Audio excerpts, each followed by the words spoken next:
जैसे कि मैंने बताया कि डेट इक्विटी से रिलेटेड दो और सॉल्वेंसी रेशियोज हैं सभी long term financial position assess करने के लिए। Third one proprietary ratio,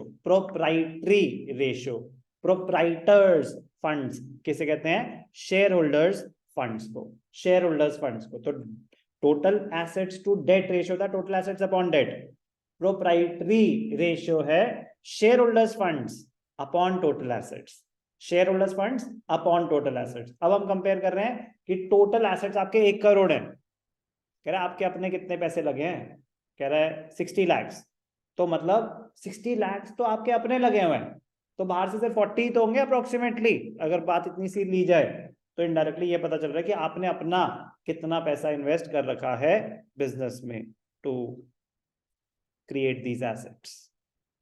clear? Proprietary ratio share holders funds upon total assets. अब इस रेशियो को एक्सप्रेस करने के दो तरीके होते हैं, एक तो प्योर रेशियो 0.5:1, 2:1, 3 कुछ भी, ठीक है ना, और एक परसेंटेज। तो proprietary ratio can also be expressed as a percentage. Formula share holders funds upon total assets, अगर प्योर रेशियो है तो बस इतना ही, share holders funds upon total assets. Equity कैसे निकलेगा बताने की जरूरत है मुझे, जैसे डेट इक्विटी में निकलता था।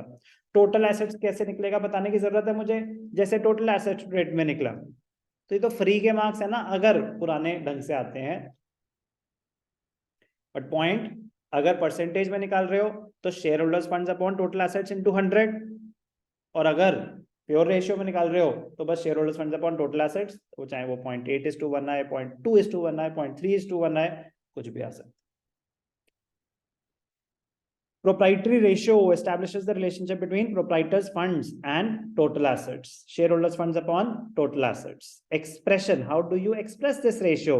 It may be expressed as a pure ratio or as a percentage. Proprietary ratio as a pure ratio, shareholders' funds upon total assets as a percentage. बस उसको 100 से मल्टीप्लाई कर देंगे। कोई भी डाउट? कोई भी डाउट?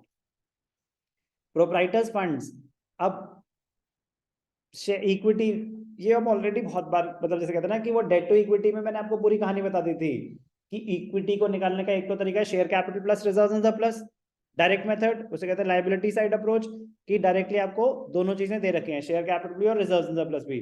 दूसरा इनडायरेक्ट मेथड कि total of the assets minus total debt, long term debt और शॉर्ट टर्म डेट हो जाएगा equity. Do I need to explain it again? If yes तो आप डेट इक्विटी भी नहीं कर सकते, मतलब अभी तो अगर डेट इक्विटी में ऑलरेडी वो बहुत डिटेल में विद क्वेश्चंस कर चुके हैं, इक्विटी वैसे ही निकलेगा जैसे निकल रहा है। तो एसेट साइड अप्रोच में क्या होता है, total assets, total of the asset side, non current asset plus current asset minus current liabilities और non current liabilities. Clear? Working capital क्या होता है, current assets minus current liabilities. ये सब ऑलरेडी कवर्ड है, ये सब ऑलरेडी कवर्ड है। काम की बात, ऑब्जेक्टिव्स एंड सिग्निफिकेंस। तो ऑब्जेक्टिव क्या है इसका, to measure the proportion of total assets financed by proprietors funds, मतलब कह रहे जो आपके टोटल एसेट्स हैं उसका कितना परसेंट आपने अपने पैसों से क्रिएट करे। क्लियर? अगर टोटल एसेट्स 1 करोड़ है, प्रोप्राइटर्स फंड्स 30 लाख हैं, तो इसका मतलब 30% of the assets have been financed by your own funds. इसका मतलब बाकी बोरोइंग्स के हैं, बाकी बोरोइंग्स पे। Okay, the ratio is important for unsecured lenders and creditors. वो जानना चाहेंगे ना भाई साहब आपने अपना कितना पैसा लगाया ये भी तो बताओ, तो डेट इक्विटी से भी पता चल रहा था, वो इससे भी पता चल रहा है।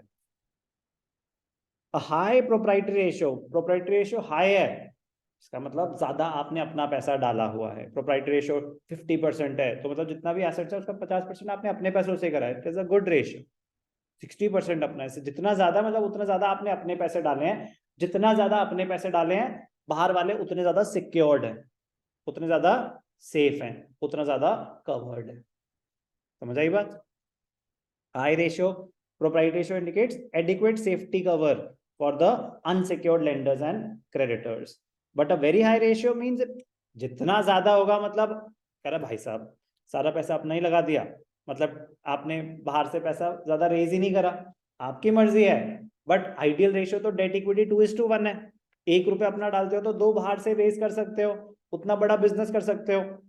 तो अगर ज्यादा हाई है प्रोप्राइटरी रेशियो तो मतलब आपने अपना पैसा ज्यादा लगा रखा है, बाहर से कम लिया हुआ है, तो इसका मतलब अभी और स्कोप था एक्सपेंशन का, और बड़ा बिजनेस चला सकते थे।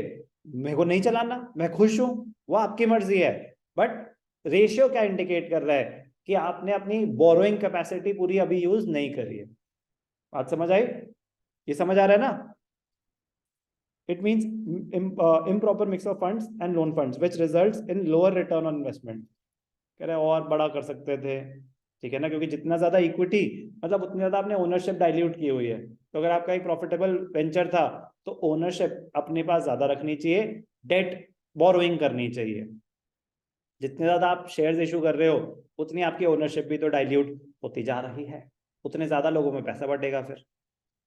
A low proprietary ratio indicates greater risk to the money lenders, to the unsecured lenders and creditors।